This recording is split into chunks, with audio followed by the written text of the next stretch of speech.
नागपंचमी क्यों मनाई जाती है? सबसे प्राचीन कथा। जब नागदेव बने भाई, प्राचीन काल में एक सेठ जी के 7 पुत्र थे। सातों के विवाह हो चुके थे। सबसे छोटे पुत्र की पत्नी श्रेष्ठ चरित्र की विदुषी और सुशील थी, परंतु उसके भाई नहीं था।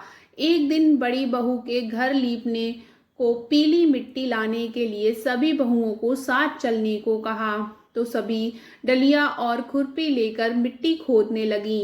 तभी वहां एक सर्प निकला, जिसे बड़ी बहू खुरपी से मारने लगी। यह देखकर छोटी बहू ने उसे रोकते हुए कहा, मत मारो इसे, यह बेचारा निरपराध है। यह सुनकर बड़ी बहू ने उसे नहीं मारा। तब सर्प एक ओर जा बैठा। तब छोटी बहू ने उससे कहा, हम अभी लौट कर आते हैं, तुम यहाँ से मत जाना। यह कहकर वह सबके साथ मिट्टी लेकर घर चली गई और वहां कामकाज में फंसकर सर्प से जो वादा किया था उसे भूल गई। उसे दूसरे दिन वह बात याद आई, तो सबको साथ लेकर वहां पहुंची और सर्प को उस स्थान पर बैठा देखकर बोली, सर्प भैया नमस्कार। सर्प ने कहा, तू भैया कह चुकी है, इसलिए तुझे छोड़ देता हूँ, नहीं तो झूठी बात कहने के कारण तुझे अभी डस लेता। वह बोली, भैया मुझसे भूल हो गई, उसकी क्षमा मांगती हूँ। तब सर्प बोला, अच्छा तू आज से मेरी बहन हुई और मैं तेरा भाई हुआ, तुझे जो मांगना है मांग ले। वह बोली, भैया मेरा कोई नहीं है, अच्छा हुआ जो तू मेरा भाई बन गया। कुछ दिन व्यतीत होने पर वह सर्प मनुष्य का रूप रखकर उसके घर आया और बोला कि मेरी बहन को भेज दो। सबने कहा कि इसके तो कोई भाई नहीं था, तो वह बोला, मैं दूर के रिश्ते से इसका भाई हूँ, बचपन में ही बाहर चला गया था। इसके विश्वास दिलाने पर घर के लोगों ने छोटी को उसके साथ भेज दिया।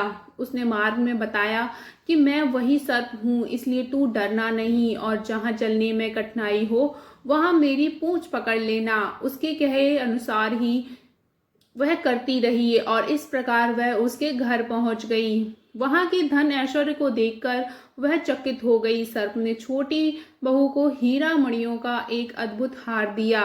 उसकी प्रशंसा उस देश की रानी ने भी सुनी और वह राजा से बोली कि सेठ की छोटी बहू का हार यहाँ आना चाहिए। राजा ने मंत्री को हुक्म दिया कि उसके वह हार लेकर वह शीघ्र उपस्थित हो। मंत्री ने सेठ जी से जाकर कहा कि महारानी जी छोटी बहू का हार पहनेंगी, वह उसे लेकर मुझे दे दें। सेठ जी ने डर के कारण छोटी बहू से हार मांगा कर दे दिया। छोटी बहू को यह बात बहुत बुरी लगी। उसने अपने सर्प भाई को याद किया और आने की प्रार्थना की। भैया रानी ने हार छीन लिया है, तुम कुछ ऐसा करो कि जब वह हार उसके गले में रहे तब के लिए वह सर्प बन जाए और जब वह मुझे लौटा दे तब वह हीरों और मणियों का हार हो जाए। सर्प ने ठीक वैसा ही किया, जैसा कि रानी ने हार पहना वैसे ही वह सर्प बन गया। यह देखकर रानी चीख पड़ी और रोने लगी। यह देखकर राजा ने सेठ के पास खबर पहुंचाई कि